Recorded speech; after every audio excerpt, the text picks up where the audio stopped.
আসসালামু আলাইকুম। আলহামদুলিল্লাহ ওয়াসসালাতু ওয়াসসালামু আলা রাসূলিল্লাহ। আজ খুবই আল্লাহ তাআলা তিনার বান্দাদের সাথে যে অত্যন্ত মহাব্বত ও মেহেরবানি করেন তার প্রমাণস্বরূপ একটি খুবই গুরুত্বপূর্ণ হাদিস বিশ্লেষণ।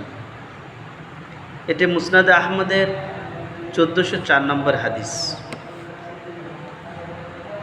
عن أبي ذر رضي الله تعالى عنه قال حدثنا صادق المصدوق صلى الله عليه وسلم فيما يروي عن ربه عز وجل أنه قال الحسنة بعشر أمثالها أو أزيد السيئة بواحدة أو مغفرة أو أغفر ولو لقيتني بقراب الأرض خطايا ما لم تشرك به لقيتك بقرابها مغفرة قال وقراب الأرض ملء الأرض। হযরতে আবু যর গিফারি রাদিয়াল্লাহু তাআলা আনহু বর্ণনা করছেন যে নবী সাদিকুল মসদুক, এটা রাসূল পাক সাল্লাল্লাহু আলাইহি সাল্লামের একটা টাইটেল। সাল্লাল্লাহু আলাইহি সাল্লাম বলেছেন যে আমার সঙ্গে আমার আল্লাহ তাআলা বলেছেন। হযরত আবু যর গিফারি বলছেন যে নবী সাদিকুল মসদুক অর্থাৎ আমাদের নবী মুহাম্মদ রাসূলুল্লাহ সাল্লাল্লাহু আলাইহি ওয়াসাল্লাম বলেছেন যে আমার সঙ্গে আমার আল্লাহ তাআলা বলেছেন যে একটা নেকির বদলা 10।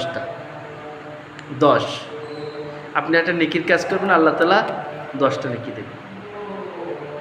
আল্লাহ তাআলা চাইলে ইজাফাও বেশিও করে দিতে পারেন, যেমন আপনার কন্ডিশন, আপনার অবস্থা, আপনার পরিপ্রেক্ষিতে অবস্থা বুঝে ব্যবস্থা।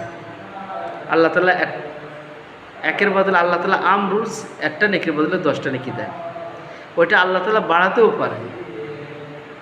যেমন আপনার খুবই সংকট, সেই সময় আপনার কাছে আরেকজন এসে সাহায্য করতে, আপনার জানা পরিচিত বন্ধু, ভাই বোনকে কেউ, আপনি আপনার ওই অবস্থাকে আপনি চেপে রেখে তাকে দিলেন, তো আল্লাহ তাআলা এই সময় রহমতের জোশ মারেন। আর যে আমার বান্দার নিজের প্রয়োজনকে চেপে রেখে অপরকে প্রয়োজনকে মেটাচ্ছে, তো এই সময় আল্লাহ তাআলা ওই 10 দেবেন না, আরও বেশি দেবেন ইনশাআল্লাহ। একটা গুনার বদলে আল্লাহ তাআলা একটাই নেকি গুনাহ দেন। আল্লাহ তাআলা চাইলে সেটাকে মাফও করতে পারেন।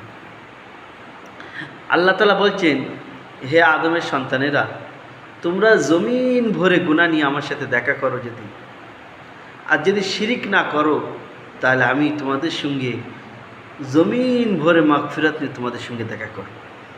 ওহ, কত মহব্বত, কত দয়া ভরা হাদিস রাসূল পাক সাল্লাল্লাহু আলাইহি সাল্লাম আমাদেরকে শোনালেন যে তিনি আমাদের আল্লাহ, আমাদের মালিক, আমাদের খালিক, আমাদেরকে কত ভালোবাসেন। ওহ, আল্লাহু আকবার। আল্লাহ তাআলা আমাদের সকলকে সেই আল্লাহকে, সেই মালিককে চিনার বুঝার তৌফিক দান করুন। আর আমাদের সকলকে শিরিক মুক্ত ঈমান, রিয়া মুক্ত আমল নিয়ে এই দুনিয়া থেকে প্রত্যেকটা মুমিন মুমিনাত, মুসলিমিন মুসলিমাত, প্রত্যেকটা বান্দাকে, প্রত্যেকটা ভাই বোনকে আল্লাহ তাআলা আমাদের সকলকে যাওয়ার তৌফিক দান করুন। আল্লাহ তাআলা আমাদের সকলকে এই বিষয়ে সচেতন হওয়ার তৌফিক দান করুন যে কীভাবে আমাদের শিরিক মুক্ত ঈমান থাকবে, কিভাবে আমাদের আমলটা রিয়া মুক্ত থাকবে। রিয়া মানে হচ্ছে লোক দেখানো, লোকে ভালো বলবে বা লোকে খারাপ বলবে, কোনো কাজ করাকে রিয়া বলা। তো এই শিরিক মুক্ত ঈমান কিভাবে আমাদের থাকবে আর রিয়া মুক্ত আমল কিভাবে হবে, এই বিষয় নিয়ে আল্লাহ তাআলা আমাদের সচেতন হওয়ার তৌফিক দান করুন, প্রস্তুতি নেওয়ার তৌফিক দান করুন। বলেন আমিন।